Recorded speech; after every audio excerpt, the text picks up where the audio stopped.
En Proverbe 1, Dame Sagesse, l'incarnation des paroles de Dieu, lance un avertissement aux personnes stupides et insensées. Qui sont ces personnes ? Ce sont des personnes qui ont résisté à l'appel de Dieu et qui ont rejeté ses conseils. En fait, ce sont des personnes qui cherchent à vivre sans Dieu tout simplement. Ils ne veulent pas de Dieu dans leur vie. Ils sont au courant que Dieu existe, qu'il serait important de s'y intéresser, d'écouter ses conseils et de le respecter, mais ils préfèrent vivre leur vie comme bon leur semble. Mais c'est aussi vous et moi qui bien souvent connaissons les conseils de Dieu, ce qu'on devrait faire de nos relations, de notre argent, de notre écran, de notre travail, de notre sexualité pour vivre dans la crainte de l'Éternel, mais qui rejetons les conseils de Dieu. Et Dame Sagesse n'y va pas avec le dos de la cuillère en nous qualifiant de stupides quand nous vivons de cette façon.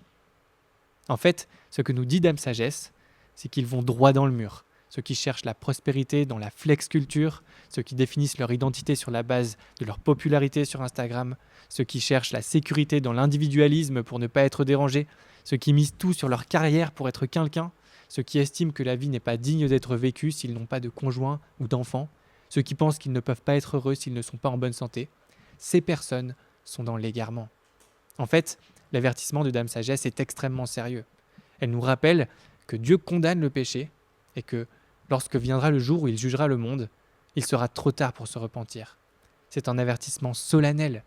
Écouter et suivre la parole de Dieu n'est pas seulement une question d'être plus heureux, mais une question de vie ou de mort. Ce que Dame Sagesse nous dit ici, c'est que construire une vie à sa manière, c'est comme posséder un Cybertruck de chez Tesla. Ça paraît solide extérieurement, mais c'est qu'une grosse carapace de métal qui finira par se décoller un jour ou l'autre. Dieu n'est pas un bisounours cosmique. Nous vivons dans son monde, un monde porté par la morale de Dieu.